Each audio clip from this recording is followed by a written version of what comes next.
Voilà, nous sommes devant le CSA pour la mobilisation pour les sourds et malentendants et les personnes à mobilité réduite.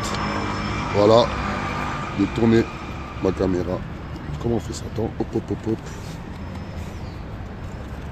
Voilà. Voilà. Vas-y, le CSA.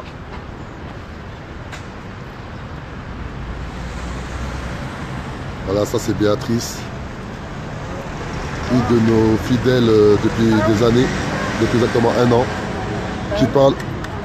À sa gauche, c'est Brice Pinguet, qui est le président de l'association Force Citoyenne qu'on a créée exactement le 21 février 2017. Brice Pinguet, c'est le président qui est apolitique. Vous ne verrez jamais dans des mobilisations. Voilà, lui s'occupe vraiment de valoriser l'association, de promouvoir l'association, qui est basée sur le civisme, l'insertion et la prévention, comme vous pouvez le voir là. Voilà, nous sommes dans le CSA, dans une mobilisation pacifique. Voilà, c'est pas une mobilisation comme les autres où on va faire mégaphone et tout, etc. Parce que voilà, les sourds et malentendants, comme vous pouvez voir, ben, ils n'entendent pas, tout simplement.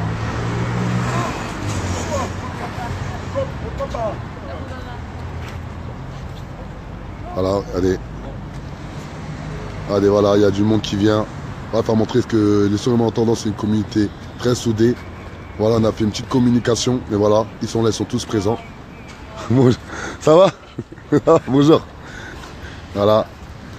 Voilà, nos revendications par rapport aux sourds et malentendants, elles sont claires, elles sont simples, elles sont précises. Il y a d'abord par rapport au CSA, la communication à la télévision et autres. Par exemple, un truc tout simple, le débat télévisé des présidentielles où Macron il a été élu, où il y avait tous les candidats réunis sur un plateau, mais ben, les sourds et malentendants n'ont pas pu le suivre, tout simplement.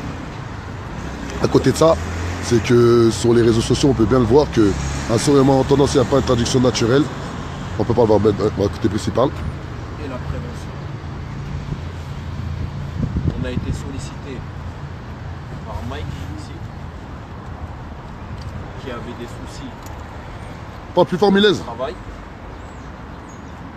Et on est intervenu pour faire de la médiation. Voilà, et en discutant avec Mike, on a pris conscience des difficultés que rencontrent les sourds et malentendants au quotidien. Donc on a décidé premièrement de sensibiliser, que ce soit les entendants, les sourds, les malentendants, sur la cause des sourds et malentendants. Grâce à des cours de langue des signes, pour comprendre déjà juste les difficultés qui existent pour communiquer. Le but des cours des langues des signes qu'on donne, au-delà d'apprendre la langue des signes, c'est vraiment de comprendre ce que vivent les sourds et malentendants.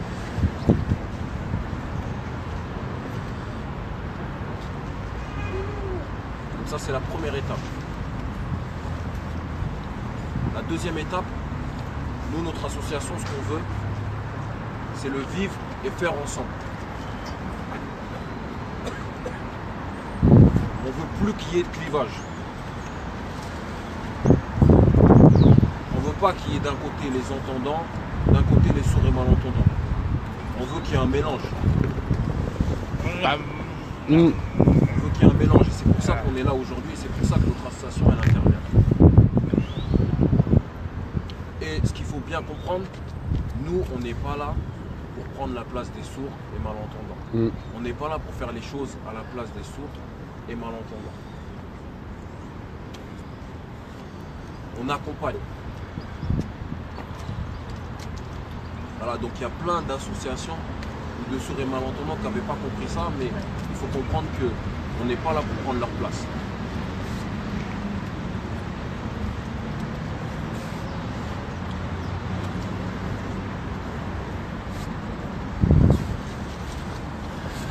Ouais, ils applaudissent Brice. Voilà, c'est comme ça qu'ils applaudissent les sourds et malentendants. Voilà. Et donc l'objectif d'aujourd'hui, la première mobilisation, c'est par rapport au CSA. Voilà, l'idée, c'est d'essayer de rencontrer le directeur du CSA et de lui demander qu'il y ait des meilleurs dispositifs pour que les sourds et malentendants ils puissent suivre correctement les programmes télé,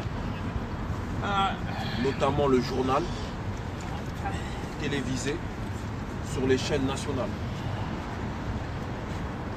C'est pas normal qu'au journal de 13h ni au journal de 20h il n'y ait aucun interprète pour traduire. C'est pas normal que sur les chaînes télévisées, les chaînes d'information, dans la journée, il n'y ait que 1 ou 2 créneaux avec des interprètes sur 24 heures.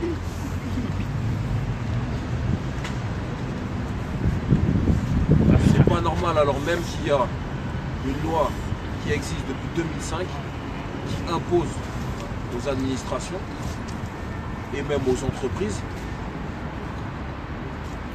de mettre en place des spécificités pour que les sourds ils aient accès à la pleine communication,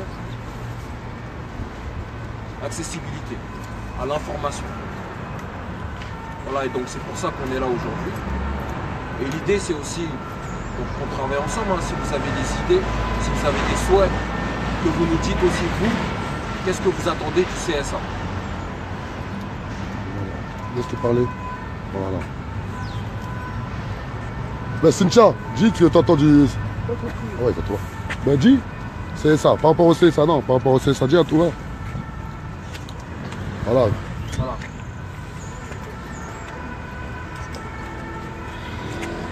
Juste, tu peux dire qu'a dit, comme ça nous on entend, on comprend. Bon. Alors, discuter avec le monde des sourds au niveau d'accessibilité au quotidien, c'est compliqué. Alors, au niveau des sous-titrages aussi, donc on ne peut pas suivre parce que le sens n'est pas forcément le même. C'est fatigant à lire. Alors, vaut mieux qu'il y ait un interprète derrière. On va essayer de rentrer au CSA pour discuter pleinement. Alors, est-ce qu'au CSA, il y a des personnes qui travaillent, des personnes sourdes qui travaillent au CSA?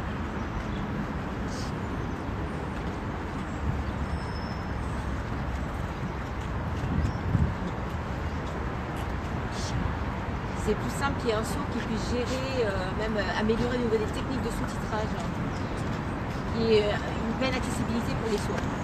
Bah bravo. Alors, voilà. ça, il veut... Tout le monde, ceux qui veulent parler. Dis-leur ceux qui veulent parler, tout le monde. Alors moi je viens de Caen. Alors je viens parce que je suis citoyen et que je paye des impôts. Donc,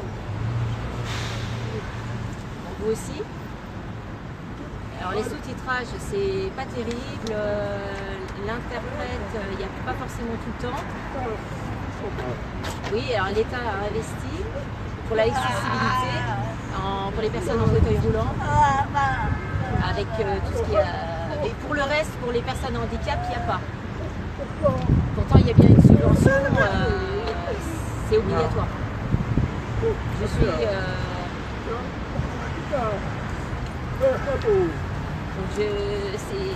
plus ou moins contre l'État parce qu'il paye des impôts et il ne voit pas pourquoi il n'y a pas plus d'accessibilité pour les sourds.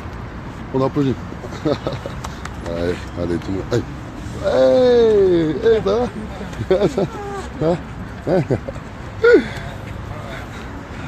Voilà. Regardez, voilà, on est du monde. Ah, t'as montré que les sourds et malentendants, voilà, c'est une communauté très soudée. Ah, moi? Parler. Ah, filmer, ouais, désolé. Bonjour, je suis content que vous soyez là. C'est une valeur citoyenne, je comprends. C'est égalité, fraternité, solidaire pour lutter pour les besoins de sous-titrage, mais aussi pour la LSF. Excusez-moi, je suis un peu perturbée. Ouais. Je suis interprète de l'association ASDE. Je suis... Alors merci à Dama, merci à la Révolution en marche pour la lutte, pour la mobilisation. Merci d'être venu de Caen. J'ai pas plus à ajouter. Alors il y a beaucoup sur Facebook, hein, beaucoup de blabla, mais en fait le plus important c'est que tout le monde vienne. faut arrêter de penser à soi juste entre sources et venir tous ensemble. C'est une valeur, et c'est la valeur citoyenne. L'administration va comprendre, l'État va comprendre. Et l'objectif, c'est pas que la communauté sourde, l'objectif, c'est tout le monde a besoin d'informations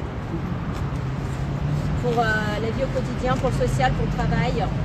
Une information à 100% comme les entendants. On peut pas dire. Oui, c'est aujourd'hui là, le 29 mars 2018. C'est comme une naissance, une première fois que tout le monde a compris que c'est important que tout le monde se mobilise pour une prochaine fois. Voilà, point. Ah, bravo. Vas-y, bah attends, je vais parler un peu. Tiens, tiens, voilà. Non. Bonjour. Bonjour. Voilà, ben, Brice, il a expliqué par rapport à l'association. Maintenant, moi, j'ai expliqué par rapport à la lutte populaire. Nous, nos objectifs, c'est de faire en sorte qu'on apprenne la langue des signes dès la primaire. Parce que il y a le combat par rapport au CSA, c'est important, c'est bien, mais à côté de ça aussi, il y a l'éducation de nos enfants. Pour qu'ils puissent respecter l'ensemble des personnes en situation de handicap. Surtout les malentendants et les sourds et malentendants. Car là, on parle de ça. Et pour ça, à un moment donné, on devra obligatoirement faire des vraies mobilisations. Ensuite, il y a Brice. Brice, c'est gentil. Moi, c'est la lutte. Car à un moment donné, si on ne se rassemble pas, les sourds et malentendants et les entendants, ensemble unis, afin de faire valoir nos droits, on ne va jamais avancer. On ne va jamais avancer. Aujourd'hui, il faut qu'on puisse éduquer nos enfants. Dès la CP, dès la CE1, dès la CE2, normalement, ils connaissent les sourds et malentendants, c'est quoi. En plus, la langue des signes, elle a deux traits de caractère qui est très important. Déjà, c'est la motricité. Le fait qu'on parle la langue des signes, vu qu'on bouge avec les mains et tout, etc., ça favorise la motricité. Déjà pour commencer. Ensuite, les sourds et malentendants, vu qu'ils bougent avec les mains, c'est comme du théâtre. Donc, le fait de faire du théâtre, il y a moins de timidité. C'est un enfant, s'il prend des cours de langue des signes dès la CP, on est presque sûr et certain qu'il sera moins timide qu'un enfant qui ne prend pas des cours de langue des signes. Donc, à un moment donné, ne serait-ce qu'apprendre le cours de... Ah, je parle vite, hein. Ah, désolé. Ne serait-ce que d'apprendre les cours de langue des signes dès la primaire, ça va être que bénéfique. Ensuite, nous, il y a un deuxième combat que moi, je vais porter à titre personnel haut et fort. Les cours de langue des signes, c'est trop cher. Les interprètes, c'est trop cher. Lorsqu'on dit LSF égale argent. Et c'est pas normal. C'est pas normal. Si on fait des cours de langue des signes un business, comment favoriser l'accessibilité en termes de communication? Car là, on parle du CSA. Mais la meilleure des communications, c'est l'humain. C'est l'humain. C'est nous, entre nous. Demain, le CSA, ils peuvent faire ce qu'ils veulent. Mais si demain, moi dehors, je peux pas parler avec un tel, CSA, ils peuvent rien faire. Car lorsqu'on parle de communication, on parle de se respecter, de parler ensemble, de pouvoir communiquer ensemble. C'est que demain, tu as un problème. Normalement, moi, vu que j'ai appris la langue des signes depuis la primaire, normalement, en CM2, je sais parler la langue des signes. Et la langue des signes, en plus, c'est une langue très facile à apprendre. Ça veut dire, si on est vraiment concentré, en 2 ans, on sait parler la langue des signes. Donc le combat de la Révolution est en marche avec Adama.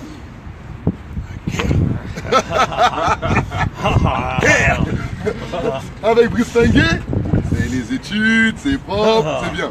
C'est pas pareil. Voilà. Voilà, donc on espère Normalement, à partir de septembre, on va faire une vraie lutte avec les écoles primaires qui dépendent quand même des municipalités, car il y a moyen d'agir pour faire bouger les choses. Mais nous seuls, on ne peut rien faire. Nous seuls, on n'est personne. C'est ensemble, sourds et malentendants et entendants. À titre personnel, nous, on travaille beaucoup. Mais si on est tous ensemble, on va juste moins travailler, mais être plus efficace. Maintenant, là, aujourd'hui, on va prendre un cahier et un stylo pour toutes les personnes qui veulent participer aux actions que Brice Pengué met en place. Vous êtes les bienvenus. Exemple, Mike est là, c'est lui qui donne les cours des langues des signes. Alors que Mike, il n'a passé aucune formation ou quoi que ce soit. Et en plus, on essaie de lui donner une petite compensation financière. Car c'est important aussi. Si on peut aider financièrement, eh ben on aide financièrement. Et c'est pas moi qui donne, hein. C'est Brice qui donne avec ses propres moyens. Pour montrer que c'est ça le partage des richesses. C'est ça le vrai partage des richesses. C'est pas une histoire d'argent, c'est une histoire de principe. Ça veut dire tout travail mérite salaire, mais qu'est-ce qu'on peut donner, on le donne. Si on ne peut pas donner, on ne donne pas. Comme le temps. C'est-à-dire le temps. C'est-à-dire si on a le temps de venir se mobiliser, tant mieux. Si on n'a pas le temps, tant mieux. Le plus important, c'est le cœur. C'est le cœur. Ok? Ben merci à vous, merci. Et la révolution est en marche et personne ne peut l'arrêter, c'est ça? Ah, c'est juste la révolution est en marche. Personne ne peut l'arrêter, il n'y a pas. Voilà. Arrête-toi. Hein? Pardon. Regarde, il va te parler avec toi. Alors les sous-titrages ne marchent pas très bien, alors je trouve ça bizarre au niveau des sous-titrages. Mais pourtant les journalistes, ils ont un prompteur en fait. Quand c'est pareil. Et pourquoi ils ne peuvent pas intégrer le sous-titrage par rapport au prompteur? Oh, c'est vrai? Sous-titrage du prompteur. Très bonne idée. Ouais. Oh, franchement, très bonne idée. C'est vrai. Ils ont un prompteur. Ouais, il avait parlé.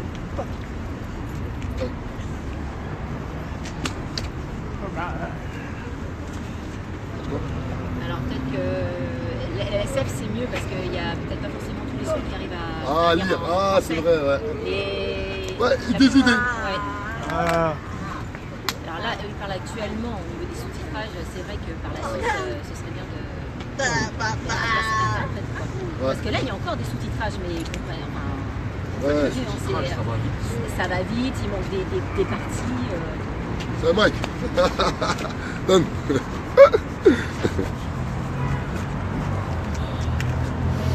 Bonjour à tous. À tout le monde. Je suis vraiment étonnée par rapport au sous-titrage. Vous savez bien que ça marche pas très bien. L'année dernière, au CSA, ici, il y a eu une manifestation, vous vous en souvenez?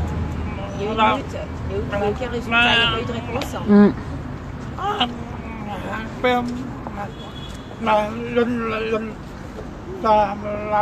Alors TF1, France 2, François,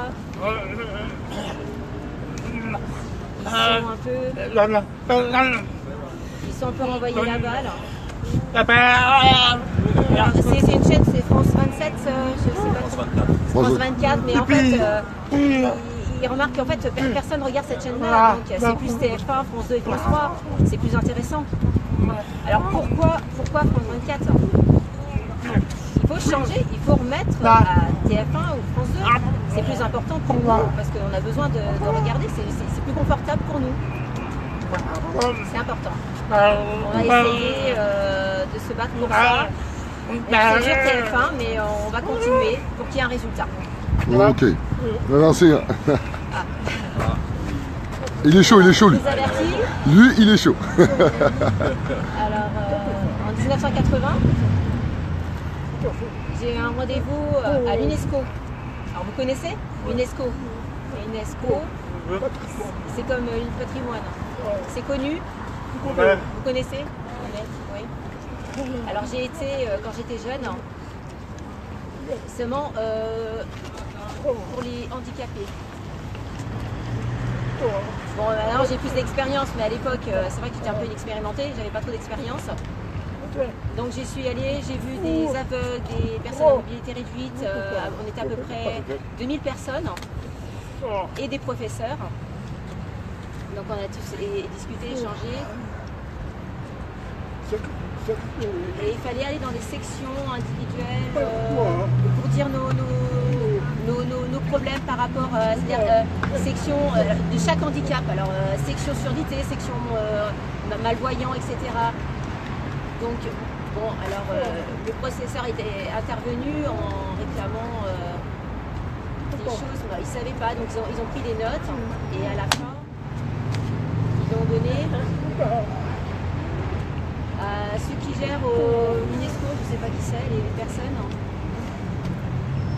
Donc j'étais dans l'assemblée, je regardais le discours. Et alors, les problèmes les plus graves, c'était par rapport aux sourds. Que les handicapés, les personnes à mobilité réduite. Et les sourds étaient contents, mais au niveau des résultats, il n'y a jamais rien eu de fait. Voilà, vous voyez, il y a du monde. Il y a du monde qui sont venus ici. Voilà, ils sont les malentendants avec une petite communication. C'est une communauté très solidaire, très soudée. Ça fait plaisir, ça chauffe le cœur. Voilà. Mais à un moment donné, ils ont besoin de l'ensemble de la population française afin de faire valoir leurs droits. Comment se fait-il qu'aujourd'hui, dans une puissance mondiale comme la France, aujourd'hui la loi du 11 février 2005 n'est pas valorisée, n'est pas mise en place. Regardez, on leur donne le temps, on leur donne la parole, ils communiquent entre eux, ils se disent ces choses entre eux. Mais voilà, à un moment donné, il ne faut pas qu'ils restent entre eux, il faut on reste entre nous. C'est-à-dire que les problèmes des uns sont les problèmes des autres. Le mouvement de la Révolution est en marche, n'a pas la prétention particulière de dire qu'il va changer du jour au lendemain la cause des sourds et malentendants. Ça, c'est une certitude. Mais par contre, le mouvement de la Révolution est en marche par le biais de son association Force Citoyenne qui est dirigée par Brice Pinguet. Voilà, depuis plus d'1 an, donne des cours de langue des signes gratuits. Et le fait de se mobiliser devant le CSA qui se trouve là, voilà, c'est déjà une des premières victoires. C'est-à-dire qu'on a agi, on a fait les choses en concret sur le terrain. Et aujourd'hui, maintenant, on essaie d'aller plus loin. C'est-à-dire de solliciter le CSA pour favoriser la communication pour les sourds et malentendants sur les grands canaux médias, c'est-à-dire TF1, France 2, France 3, M6, et j'en passe des belles et des meilleurs. Mais à côté de ça, on va faire une grosse bataille par rapport à l'éducation nationale et par rapport aux écoles primaires. Car normalement, dès la primaire, on va dire dès la CP, la CE1, normalement, les enfants doivent apprendre le cours de langue des signes. Car comme je peux le dire tout à l'heure, ça favorise la motricité pour les enfants, mais surtout, ça inhibe la timidité. Donc, vous avez bien vu les sourds et malentendants, personne n'a dit qu'il ne veut pas être filmé, personne n'est dans ces genres de choses, car les sourds et malentendants ne sont pas timides. À force de parler avec les mains, à force de gesticuler avec les mains, eh bien, ça les ouvre aux autres. Et c'est très important. Aujourd'hui, c'est pas normal que les sourds et malentendants soient mis à l'écart. Vivent entre eux, vivent entre communautés, mais ils ne vivent pas avec nous. C'est anormal en France en 2018. Il faut se l'interdire. Il faut qu'on se réveille, il faut qu'on s'unisse. Et moi, à titre personnel, je commence à en avoir marre qu'aujourd'hui les lois soient utilisées pour opprimer la population, mais pas pour valoriser la population. J'en ai marre que les lois de la République soient là que pour les dominants et pas pour les dominés. C'est pas normal. Il y a une loi qui a été mise en place exactement le 18 février 2005 par Jacques Chirac. Je crois qu'il y a 54 pages sur cette loi. Elle n'est pas appliquée. C'est pas normal. Il faut se l'interdire. Il faut qu'on se l'interdise tous ensemble. Et voilà. Et lorsqu'on est là au plein cœur de Paris, à même pas 2 pas de la Tour Eiffel, regardez la Tour Eiffel, elle est où? Bon, on n'arrive pas à la voir d'ici. Mais la Tour Eiffel, elle n'est pas loin. Mais voilà. Donc, nous voulions vous faire vivre un peu de la mobilisation qu'on a mis en place devant le CSA. Car c'est très important que les gens qui nous suivent, le mouvement de la Révolution est en marche, puissent suivre aussi les différentes actions qu'on met en place. Voilà, nous ne sommes pas nous ne voulons même pas crier, nous voulons juste être écoutés. Mais à un moment donné, si ces personnes-là ne veulent pas nous écouter, à un moment donné, il faut qu'on arrive à s'organiser intelligemment, créer une vraie pression populaire, afin que l'ensemble de ces institutions qui sont à la base, à notre service, puissent nous respecter. C'est très, très, très, très important. Donc, je tiens à tous vous remercier, les 17 personnes qui regardent en direct. Je tiens à vous remercier. Je tiens à remercier toutes les personnes qui donnent la force à la page La Révolution est en marche au quotidien. Je tiens à remercier, on tient à remercier toutes les personnes qui valorisent le mouvement La Révolution est en marche à l'échelle nationale. On tient à remercier toutes les personnes qui nous font confiance, toutes les personnes qui likent la page, qui partagent la page, qui en parlent encore autour d'eux. Je tiens à remercier toutes les personnes qui nous donnent de la force au quotidien lorsqu'ils nous croisent dans la rue. Et j'espère que vraiment que la France va prendre conscience que le mouvement La Révolution est en marche et d'utilité publique. Le mouvement La Révolution est en marche et d'utilité publique. La preuve, elle est en face de vous. Elle est en face de vos yeux. À un moment donné, les paroles s'envolent, les écrits restent et les actes parlent d'eux-mêmes. Et là, on parle d'un projet qui dure depuis plus d'1 an. À un moment donné, c'est bien beau de critiquer dans la forme, notre façon peut-être de parler, critiquer peut-être notre zone géographique, mais à un moment donné, le concret parle de lui-même. Là, vous voyez, nous sommes là, en plein cœur de Paris, des sourds et malentendants et des entendants, tous ensemble, afin de valoriser la loi du 11 février 2005, qui est applicable à tout le monde. La loi du 11 février 2005. La loi du 11 février 2005. La loi du 11 février 2005. J'insiste et je répète, car c'est une loi qui a été mise en place par Jacques Chirac. C'est une loi qui a pour vocation de mettre au même piédestal les personnes à mobilité réduite, les sourds et malentendants et les personnes valides. Comment aujourd'hui on peut pas être sensible à ça? Comment aujourd'hui des personnes à mobilité réduite et des sourds et malentendants qui ne sont pas valorisés, que la loi met une loi, la France met une loi pour qu'ils soient valorisés et la loi n'est pas appliquée par les politiques. Et vous voyez ça? Ça m'a valu ma révocation. Accompagner des sourds et malentendants, essayer de comprendre la mairie de Aulnay-sous-Bois, quelle action ils mettent en place, ça m'a valu ma révocation. Ça m'a valu à être licencié. Et ça, c'est une réalité. Et lorsque je vois qu'on est en plein cœur de Paris, avec mon ami d'enfance, Brice Pinguet, qu'on est en train de valider un projet de 1 an, on donne des cours de langue des signes gratuits à Aulnay-sous-Bois et à Bobigny, eh ben, on peut être tous contents. Quand j'ai 11, c'est les 23 personnes qui sont en direct, nous-mêmes qui mettons ces actions en place, les sourds et malentendants qui nous font confiance, et l'ensemble de la population française qui croit à la Révolution est en marche. Bonjour. La Révolution est en marche, c'est d'utilité publique. Je vais m'en arrêter là. Merci à vous, merci à tous. La Révolution est en marche et je dis bien personne ne pourra l'arrêter. Ciao.